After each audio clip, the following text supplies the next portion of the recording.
Olá, nós somos alunos da Universidade Estadual do Maranhão, do curso de Licenciatura em Biologia, e nós vamos fazer uma apresentação sobre o câncer de colo de útero. Essa apresentação é para a disciplina de Embriologia e Histologia da professora Jaqueline Pinho. Os alunos que vão apresentar esse trabalho são Igor Pinheiro, Cleciane Ferreira Lima e Leandra Santos. Olá, irei falar sobre o câncer de colo de útero.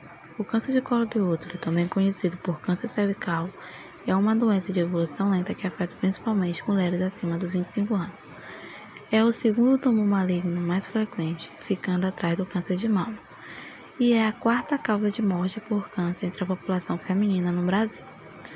O câncer pode ser descoberto durante exames de rotina como o Papa Nicolau e tem altas chances de cura quando detectado e tratado precocemente. O principal fator de risco para a doença é o papilomavírus humano, o HPV, cujos tipos 16 e 18 causam 70% dos tumores do colo do útero e lesões pré-cancerosas na região. Os cânceres de colo de útero são classificados em 3 grandes grupos: o carcinoma, a espinocelular, a adenocarcinoma e adenoescamoso. Dentre os carcinomas espinocelulares, é muito incomum não identificar a presença do vírus. Nos adenocarcinomas, a positividade varia e depende dos subtipos. A maioria, porém, está relacionada à presença do HPV. O câncer de colo de útero é classificado pelo crescimento anormal de células do colo do útero, que é a parte inferior do útero que fica em contato com a vagina. Após o contato com o HPV, se o sistema imunológico não conseguir combater o vírus, ocorre o desenvolvimento dessas células anormais. Se não for diagnosticado e tratado rapidamente, as células anormais podem evoluir de uma lesão pré-câncer para um câncer. Isso pode demorar anos e apresentar sintomas tais como sangramento vaginal, corrimento e dor, mas a maioria das vezes não apresenta nenhum sintoma. Embora a infecção pelo HPV seja muito frequente, esta é transitória, com regressão espontânea na maioria dos casos. Contudo, um pequeno número de casos nos quais a infecção persiste é especialmente causada por um tipo viral oncogênico, com potencial para causar câncer. Esse tipo de vírus pode desenvolver lesões percussoras que não forem identificadas e tratadas podem progredir para o câncer. Há alguns fatores que favorecem o aparecimento dessa doença, como o sexo desprotegido com múltiplos parceiros, o histórico de HPV na família, o tabagismo e a idade precoce da primeira relação sexual.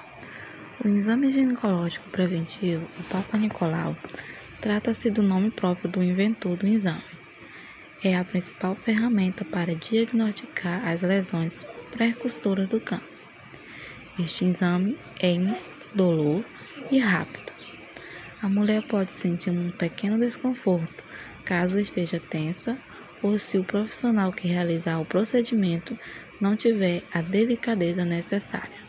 Para se fazer o exame, a mulher não deve ter relações sexuais mesmo com camisinha, por pelo menos 48 horas, ou fazer duchas vaginais ou aplicar produto ginecológico. Para a realização desse procedimento, é inserido na vagina um instrumento chamado espículo.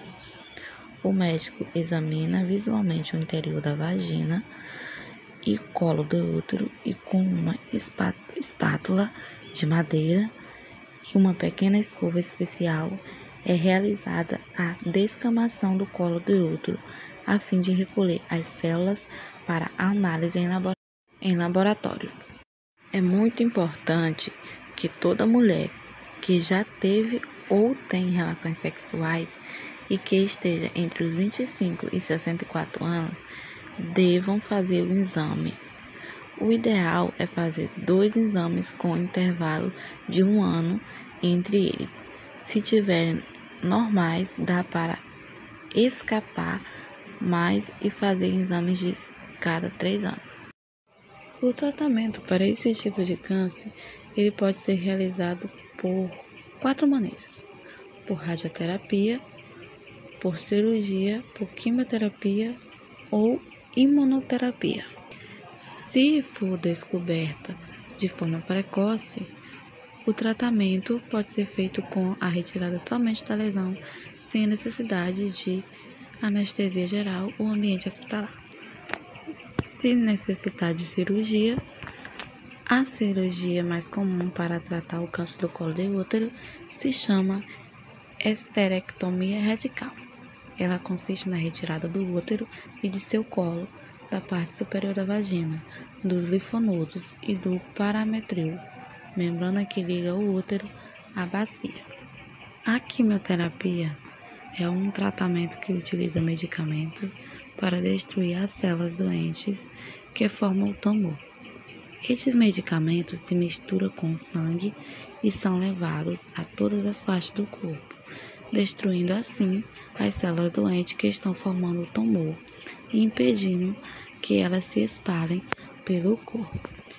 Na radioterapia, se utilizam radiações ionizantes, como o raio-x, por exemplo, para destruir um tumor ou impedir que suas células aumentem.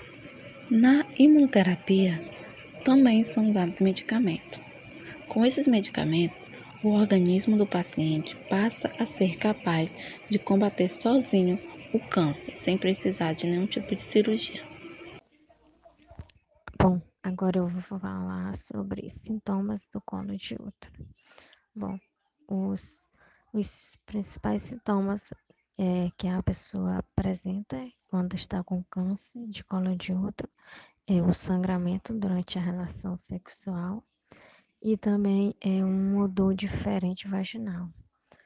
E também pode sofrer alterações celulares e sangramento após a menopausa, dor durante a relação sexual e dor na região pélvica.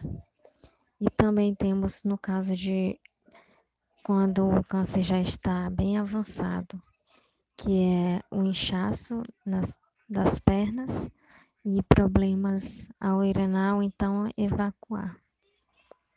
E o sangue na urina também pode apresentar esses sintomas. Olá, eu vou falar sobre a prevenção do câncer do colo de útero. Bom, a prevenção do câncer ela vai englobar uma série de ações realizadas para reduzir o risco de ter a doença. A gente vai ter, por exemplo, a prevenção primária, que basicamente impedir que o câncer se desenvolva em primeiro lugar.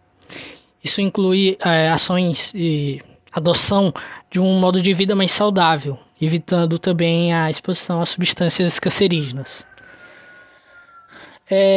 A principal forma de prevenção é a vacina do HPV, só que essa vacina não protege contra todos os tipos do vírus do HPV, né?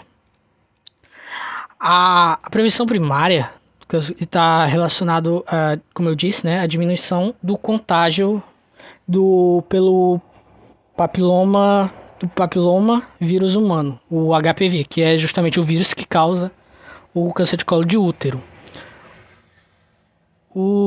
Agora a gente também tem a prevenção secundária do câncer, que é detectar e tratar a doença antes que ela se torne maligna, né? Antes que ocorra metástase, quando o câncer é assintomático, quando ele ainda está no estágio inicial. As chances de recuperar, de curar a pessoa quando ela tem câncer num estágio ainda inicial são muito maiores, são bem maiores. Então, a vacinação, junto com o exame preventivo, para descobrir para descobrir o câncer quando ele ainda está em estágio inicial, esse exame preventivo é chamado de Papa Nicolau, eles se complementam nas ações de prevenção do câncer, a vacina e o exame preventivo. Mesmo mulheres vacinadas, quando alcançaram a idade preconizada, elas deverão realizar o exame preventivo, porque, como eu disse, né, a vacina não cobre todos os tipos do vírus. A transmissão do HPV ela também é feita por via sexual. Então, o uso de preservativos durante relações sexuais são extremamente importantes também.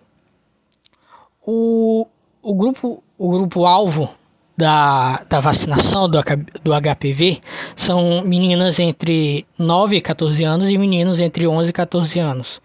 Isso porque é mais fácil, ela é mais efetiva quando a vida sexual ainda não se iniciou. Grupos especiais, como pessoas com imunodeficiência, elas devem seguir orientações específicas. Mulheres com imunossupressão, por exemplo, mulheres com HIV, transplantadas, portadoras de câncer, a vacina é indicada até os 45 anos de idade. Algumas prevenções primárias, né, como eu falei, são estilo de vida saudável, incluem, por exemplo, não fumar, ter uma alimentação saudável, e etc.